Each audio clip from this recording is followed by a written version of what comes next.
सूरज मसूरकर आपल्या सोबत उपस्थित आहेत।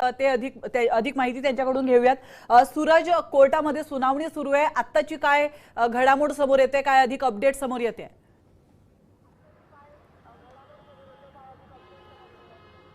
निश्चितच सध्या आपण आता हॉस्पिटल बाहेर आहोत, ज्या ठिकाणी आता मोठ्या प्रमाणात जे आहेत ते माणिकराव कोकाटे यांचे समर्थक जे आहेत ते आता हॉस्पिटलमध्ये यायला सुरुवात झालेली आहे। कोर्टामध्ये जोरदार युक्तिवाद जो आहे तो झालेला आहे। कोर्टाने काही टिप्पणी देखील माणिकराव कोकाटे यांच्या पक्षावरती केलेली आहे की तुमचा जो एकंदरीत सर्व निष्काळजीपणा जो आहे तो समोर आलेला आहे। तुम्ही या सगळ्या जमीन जर का वडिलोपार्जित होती तर त्या गोष्टींचा ॲफिडेव्हिटमध्ये उल्लेख का नाही केला, अशा सर्व गोष्टी ज्या आहेत त्या कोर्टाने आता त्या गोष्टीवरती टिप्पणी केलेली आहे। आपण सध्या आता हॉस्पिटल बाहेर आहोत आणि थोड्याच वेळात जे आहेत ते माणिकराव कोकाटे यांचे सर्व जे रिपोर्ट आहेत ते येतील आणि त्यानंतर पोलीस त्यावरती काय निर्णय घेतात हे पाहणं महत्त्वाचं आहे। आता थोड्या वेळातच माणिकराव कोकाटे यांची अँजिओप्लास्टी झाली होती आणि त्यानंतर आता थोड्या वेळात माणिकराव कोकाटे या त्यांची अँजिओप्लास्टी झालेली आहे त्याचे रिपोर्ट जे आहेत ते येणार आहेत आणि पोलीस त्या रिपोर्टवरतीच आधारित आहेत की नेमकं या पुढीलची भूमिका पोलिसांची नेमकी काय असणार आहे, पुढील कारवाई नक्की कशी करणार आहोत, ही सर्व भूमिका जी आहे ती आता रिपोर्टवरती अवलंबून असणार आहेत। माणिकराव कोकाटे गेले 2 दिवस जे आहेत ते या हॉस्पिटलमध्ये ॲडमिट आहेत। त्यांना हाय बीपीचा जो त्रास आहे, तो उच्च रक्तदाबाचा जो त्रास होता तो झालेला होता आणि आज त्यांची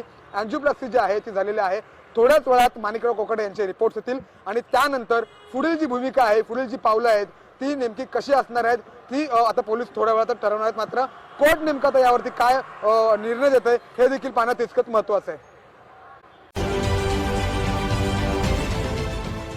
देश विदेशातील प्रत्येक घडामोडींचे लाईव्ह अपडेट मिळवण्यासाठी आता साम टीव्हीच्या सर्व सोशल मीडिया प्लॅटफॉर्मला लाईक, फॉलो आणि सबस्क्राईब करा। तसंच सर्व नोटिफिकेशनसाठी बेल आयकॉन प्रेस करायला विसरू नका।